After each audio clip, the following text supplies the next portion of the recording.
తమిళనాడు రాజకీయ అనిశ్చితికి నేడు తెరపడే అవకాశం ఉంది. అందరి చూపు కూడా గవర్నర్ పైనే ఉంది.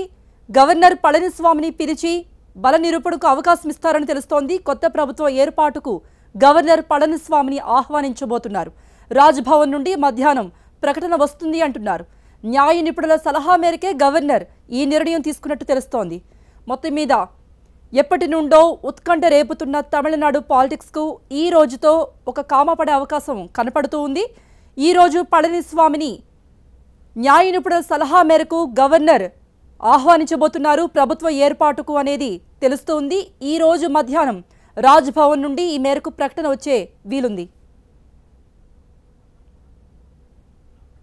పూర్తి సమాచారం మా ప్రతినిధి మహాత్మ అడిగి తెలుసుకుందాం. మహాత్మ, పళనిస్వామిని పిలుస్తారు ప్రభుత్వ ఏర్పాటుకు అని తెలుస్తోంది. ఇక పన్నీర్ సెల్వం సంగతి ఏంటి? పూర్తి అప్డేట్స్. ప్రస్తుతం మనకి రాజ్భవన్ నుంచి అందుతున్న సమాచారం ప్రకారం గవర్నర్ ఈ కొద్ది రోజులుగా చేస్తున్న కసరత్తు పూర్తయింది. ఆ మేరకు ఇరు వర్గాలతోటి నిన్న ఒక మీటింగ్ కూడా ఏర్పాటు చేసుకున్నారు. పళనిస్వామిని కలిశారు, అలాగే పన్నీర్ సెల్వన్ తోటి కూడా భేటీ తన నివాసంలోనే జరిగింది. ఇద్దరు తమ తమ బలాల్ని ఎంత మేర ప్రదర్శించగలుగుతారన్న విషయాన్ని కూడా చూశారు. అయితే ఎక్కువ మంది పళనిస్వామి వెంటే ఉన్నట్టుగా ఇప్పటికీ కూడా తెలుస్తోంది. ఆ గోల్డెన్ బే రిసార్ట్ ని ఖాళీ చేయించిన తర్వాత కూడా పన్నీర్ సెల్వం వర్గంలోకి జంపింగ్ అనేది చాలా తక్కువ కనిపిస్తోంది. అక్కడ ప్రభుత్వాన్ని ఏర్పాటు చేయాలంటే కనీసం 117 మంది పార్టీ ఎమ్మెల్యేల మద్దతు పూర్తి స్థాయిలో ఉండాల్సి ఉంటుంది. అది పళనిస్వామికే ఉన్నట్టుగా స్పష్టంగా ఇప్పటికీ కూడా ఫిగర్స్ అన్ని స్పష్టంగా అర్థమవుతున్నాయి. వీటన్నిటిని దృష్టిలో ఉంచుకునే గవర్నర్ ఒక డెసిషన్ కి వచ్చినట్టుగా తెలుస్తుంది. ఆ మేరకు ఈ మధ్యాహ్నం రాజ్భవన్ నుంచి ఒక ప్రకటన వెలువడే అవకాశం ఉంది. ఆ మేరకు ముందు పళనిస్వామిని ప్రభుత్వాన్ని ఏర్పాటు చేయాల్సిందిగా ఆహ్వానించి ఏర్పాటు చేసిన వారం 10 రోజుల లోపు సభను సమావేశపరిచి ఆ సభలో బల నిరూపణ కూడా చేసుకోవాల్సిందిగా ఆదేశించే అవకాశాలు కనిపిస్తున్నాయి. ఫ్లోర్ మీద బల నిరూపణ చేసుకునే క్రమంలో పళనిస్వామి గట్టెక్కితే పళనిస్వామి పూర్తి స్థాయిలో ముఖ్యమంత్రిగా కొనసాగుతారు. ఒకవేళ అసెంబ్లీలో బల నిరూపణ సమయంలో గనక గట్టెక్కకపోతే మళ్లీ సంక్షోభం, రాజకీయ అనిశ్చితి మళ్లీ తలెత్తే అవకాశం ఉంటుంది. ఇప్పటికే పన్నీర్ సెల్వంకి చాలా అవకాశాలు ఇచ్చినట్టయింది. కానీ తన వైపు బలాన్ని పెంచుకోవడంలో ఆయన విఫలమవుతూనే వచ్చారన్నది స్పష్టంగా అర్థమవుతుంది. కేవలం కొంతమంది ఎంపీలు, కొంతమంది ఎమ్మెల్యేలు మాత్రమే పన్నీర్ సెల్వం వైపుకి వచ్చారు. శశికళ జైలుకి వెళ్లిన తర్వాత కూడా పెద్దగా మార్పులేమి కనిపించకపోవడంతో ఇక ఇప్పటికే చాలా ఆలస్యం జరిగింది కాబట్టి ఇక మీద ఆలస్యం చేయకూడదన్న ఉద్దేశంతో ఈ మధ్యాహ్నం లోపే ఒక డెసిషన్ తీసుకుని ఆ మేరకు ఒక ప్రకటన జారీ చేయాలన్న ఉద్దేశంలో రాజ్భవన్ వర్గాలు ఉన్నట్టుగా మనకు తెలుస్తోంది. Thank you Mahatma. రాజ్భవన్ దగ్గర మా ప్రతినిధి మురళి ఉన్నారు. మురళి, శశికళ తాను సీన్లో ప్రస్తుతం లేకపోయినప్పటికీ కూడా తన సీటు ఏదైతే సీఎం కలకన్నారో ఆ సీటును మాత్రం తన వాళ్ళకే ఒక పదిలం చేశారన్నది క్లియర్గా తెలుస్తుంది. పళనిస్వామికే ప్రభుత్వ ఏర్పాటుకు ఎక్కువగా అవకాశం ఉందా? మరి పన్నీర్ సంగతి ఏంటి?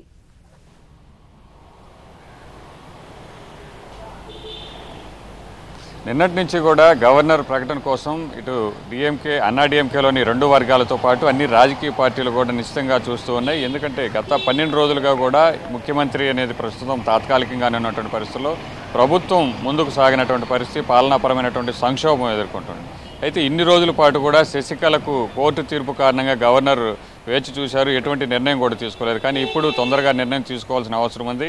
2 రోజులుగా కూడా ప్రతిరోజు ఇటు పన్నీర్ సెల్వం వర్గం కావచ్చు, ఇటు పళనిస్వామి వర్గం ఇద్దరు కూడా గవర్నర్ కలుస్తున్నారు. తమకంటే తమకే అవకాశం ఇవ్వాలి, మాకున్నటువంటి బలాన్ని నిరూపించుకుంటామని కోరుతున్నటువంటి పరిస్థితి. అయితే ఇప్పటికే నిన్న సాయంత్రం ఇద్దరితో కూడా ఇరు వర్గాలతో కూడా మాట్లాడినటువంటి గవర్నర్ ఈ రాత్రికి ఒక నిర్ణయం తీసుకుంటారు. అర్ధరాత్రి దాటిన తర్వాత ఒక ప్రకటన వస్తుందని అందరూ కూడా ఎదురు చూస్తారు. అయితే ఇప్పటి వరకు కూడా రాజ్భవన్ నుంచి ఎటువంటి అధికారిక ప్రకటన రాలేదు. అయితే ప్రస్తుతం 2 విషయాలు సమాచారం అందుతుంది. ఒకటి, అసెంబ్లీలో ఇరు వర్గాలకు కూడా బల పరీక్షకు అవకాశం ఇచ్చేటుందని చెప్తే, మరి కొద్దిసేపటి క్రితం వచ్చినటువంటి సమాచారం మేరకు పళనిస్వామికే ప్రభుత్వ ఏర్పాటుకు సంబంధించి గవర్నర్ నుంచి ఆహ్వానం అందేటువంటి అవకాశం ఉన్నట్టు కూడా తెలుస్తుంది. అది కూడా గవర్నర్ ఎదుట ఎమ్మెల్యేలందరితో పెరేడ్ ఉంటుందా, లేదంటే అసెంబ్లీలోనే బల పరీక్ష అనేది ఉంటుందా అనేది కూడా ఇంకా స్పష్టత రావాల్సినటువంటి అంశం.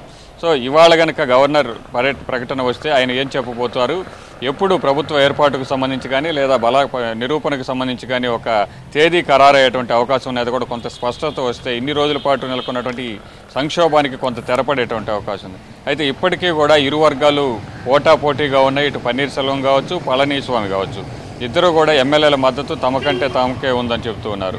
పళనిస్వామి ఎమ్మెల్యేలందరినీ కూడా నిర్బంధించారు. శశికళ వర్గం ముందు నుంచి కూడాను ఎమ్మెల్యేలందరినీ క్యాంపులో ఉంచి వారు బయటకు వెళ్ళనీయకుండా భయపెడుతున్నారన్నటువంటి ఆరోపణలు చేస్తూ ఉన్నారు. అయితే 2 సార్లు ఇప్పటికే శాసనసభాపక్ష సమావేశం జరిగింది. తొలిసారి ఈ నెల 5న సమావేశం జరిగితే అప్పుడు శశికళను శాసనసభాపక్ష నేతగా ఎన్నుకుంటే ఆ తర్వాత జరిగినటువంటి పరిణామాలతో కోర్టు తీర్పు రావడం, ఆమె జైలుకు వెళ్లాల్సినటువంటి పరిస్థితిలో మరొకరిని ఎన్నుకోవాల్సినటువంటి పరిస్థితి. పన్నీర్ సెల్వం చెప్తోంది, ఆయన భావిస్తోంది కూడా ఒకటే, ఒకవేళ అసెంబ్లీలో కనుక ఓపెన్ ఫ్లోర్ టెస్ట్ పెడితే ఎమ్మెల్యేలందరూ కూడా తన వైపే వస్తారు, కేవలం అక్కడ నిర్బంధించిన కారణంగానే వాళ్ళు బలవంతంగా భయపెట్టి సంతకాలు పెట్టించుకున్నారు కాబట్టి ప్రస్తుతం ఎమ్మెల్యేలు అయితే అక్కడే ఉండొచ్చు, కానీ ఖచ్చితంగా తమ వైపే వస్తారని పన్నీర్ సెల్వం వర్గం నమ్ముతుంది. మరోవైపు ఇప్పటికే పన్నీర్ సెల్వం ఒక ప్రకటన కూడా చేశారు మీడియా రూపంలో. ఎవరైతే ఇన్ని రోజుల పాటు కూడా జరిగినటువంటి ఈ ఘటన ఏదైతే ఉంది, ఈ పరిణామాలన్నింటినీ కూడా మరిచిపోదాం, అమ్మ పాలన ముందుకు సాగిద్దామని చెప్తూ ఒక ప్రకటన కూడా వారందరినీ కూడా రప్పించే ప్రయత్నాలు చేసినప్పటికీ ఇప్పటి వరకు ఎమ్మెల్యేలు అయితే అటువైపు నుంచి పెద్దగా రానటువంటి పరిస్థితి. కేవలం ఇప్పటి వరకు కూడా 8 మంది ఎమ్మెల్యేలు మాత్రం వచ్చారు. తమిళనాడులో ప్రభుత్వ ఏర్పాటుకు మొత్తం 118 మంది ఎమ్మెల్యేలు అవసరం, కానీ ప్రస్తుతం పన్నీర్ సెల్వం వద్ద 8 మంది మాత్రమే ఉన్నారు. అయితే ఏదో ధైర్యం ఉంది, ఏ ధైర్యంతో పన్నీర్ సెల్వం పదే తనకు మద్దతు ఉందని ఎమ్మెల్యేలతో అసెంబ్లీలో గవర్నర్ కనుక అనుమతిని ఇస్తే తన బల నిరూపణ చేసుకుంటానని చెబుతున్నారు. కొంత వ్యూహాత్మకంగా పావులు కదుపుతున్నట్టు తెలుస్తోంది. అది ఏమై ఉంటుందనేది కూడా ఇటు ఓపీఎస్ వర్గంలో కావచ్చు, ఇటు అన్నా డిఎంకేలో మిగిలిన రాజకీయ పక్షాలన్నీ కూడా గమనిస్తున్నటువంటి పరిస్థితి. సో మొత్తానికి ఇవాళ గవర్నర్ కనుక ఒక ప్రకటన తీసుకుంటే దీనిపై ఒక స్పష్టత వస్తుంది. ఇంకా కనుక ఆలస్యం జరిగితే దీనిపైన ఇటు అన్నా డిఎంకేలోని 2 వర్గాలతో పాటు మిగిలిన రాజకీయ పార్టీల నుంచి కూడా కొంత ఒత్తిడి అయితే గవర్నర్పై పెరిగేటువంటి అవకాశం. ఓకే మురళి, అన్నా డిఎంకేలో చీలికను ఉపయోగించుకోవాలి అని భావించిన డిఎంకే కానీ లేకపోతే బీజేపీలు కానీ వ్యూహం ఏ విధంగా ఉంటుంది? ఈ రోజు కనుక పళనిస్వామిని గవర్నర్ ఆహ్వానిస్తే తదుపరి వ్యూహం ఎలా ఉండవచ్చు? డిఎంకే అయితే ఇప్పటికిప్పుడు ప్రభుత్వానికి ఇబ్బందులు కావచ్చు, అలాగే ప్రభుత్వం ఏర్పాటు చేయలేనటువంటి పరిస్థితులు ఉంటే ఇప్పటికిప్పుడైతే వారికి ప్రయోజనం ఉండకపోవచ్చు అనేటువంటి భావనలో ఉంది. కానీ గవర్నర్ పరిపాలన వస్తే కనుక ఏడాదిలోనూ 6 నెలల్లోనూ ఎన్నికలు అనేటివి వస్తే ఖచ్చితంగా తమకు అది అనుకూలిస్తుంది. ఎందుకంటే ఇప్పటికే అన్నా డిఎంకే చీలిక అనేది వచ్చింది, 3 వర్గాలు కూడా అయ్యేటువంటి అవకాశం ఉందన్నటువంటి ఒక అభిప్రాయంలో కూడా ఉంది. ఇటు శశికళ వర్గం, పన్నీర్ సెల్వం వర్గం ఉంటే దీప కూడా ఇప్పటికే పన్నీర్ సెల్వానికి మద్దతు తెలిపినప్పటికీ భవిష్యత్తులో పన్నీర్ సెల్వంతో కలిసి ఏ మేరకు ముందు వెళ్ళబోతారు, ఆమెకున్నటువంటి మనస్తత్వం ఏ విధంగా ఉంటుంది, ఎవరితో కూడా కలవనటువంటి పరిస్థితి ఉన్నటువంటి నేపథ్యంలో ఆమె వేరుకుంపట్టి పెడితే కనుక ఖచ్చితంగా ఈ 3 శిబిరాలు అనేటివి ఏర్పడితే కనుక ఎన్నికల్లో కొంత ఏడీఎంకేకు ఉన్నటువంటి ఓటు బ్యాంక్ అంతా కూడా చీల్చుకుంటే అది ఖచ్చితంగా తమకు అనుకూలిస్తుంది అనేటువంటి భావనలో డిఎంకే ఉంది. ఒకవేళ ఇరు వర్గాలు కూడా పోటీపడి బల నిరూపణ అనేది జరిగినటువంటి పక్షంలో ఎవరు కూడా ప్రభుత్వాన్ని ఏర్పాటు చేయలేకపోతే రెండో అతిపెద్ద పార్టీగా ఉన్నటువంటి డిఎంకేని గవర్నర్ ఆహ్వానించేటువంటి అవకాశం ఉంది ప్రభుత్వ ఏర్పాటుకు సంబంధించి.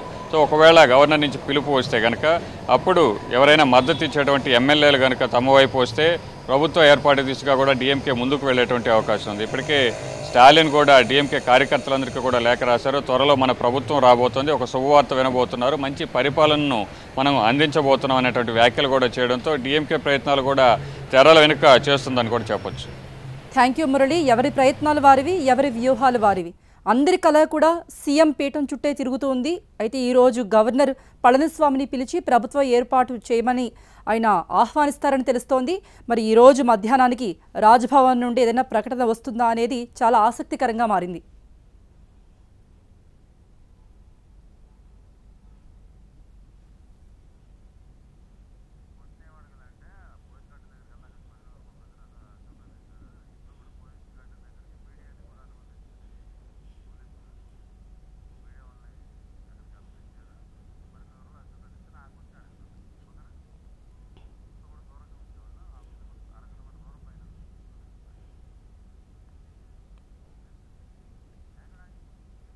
ఇప్పుడు మనం పోయస్ గార్డెన్ దగ్గరికి వెళదాం. పోయస్ గార్డెన్ దగ్గర మా ప్రతినిధి అశోక్ ఉన్నారు, అశోక్తో మాట్లాడదాం. అశోక్, ఇప్పటి వరకు కూడా మీడియాను పోయస్ గార్డెన్ చుట్టుపక్కల ఎక్కడో కూడా కనిపించనీయలేదు, ఇప్పుడు మాత్రం అనుమతిస్తూ ఉన్నారు. దీనికి కారణం ఏంటి, అక్కడున్న పరిస్థితి ఏంటి?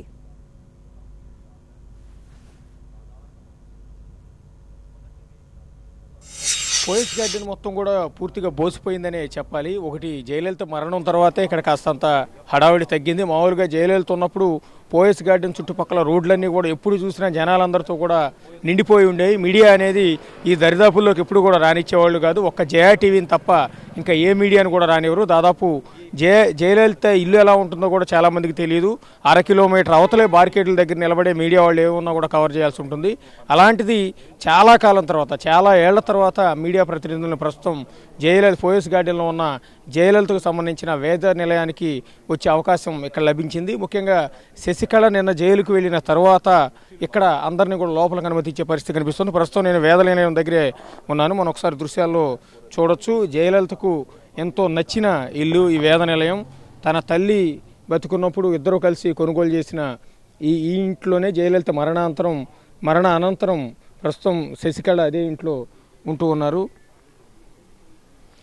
ప్రస్తుతం మనం చూస్తూ ఉన్నాము. మనం ఎదురుగా చూస్తున్నది మొత్తం కూడా జయలలితకు సంబంధించిన పోయస్ గార్డెన్లో ఉన్న వేద నిలయం ఇల్లు. చాలా పెద్ద ఇల్లు. అప్పట్లో ఎంతో ఇష్టపడి కొనుక్కున్న ఇల్లు.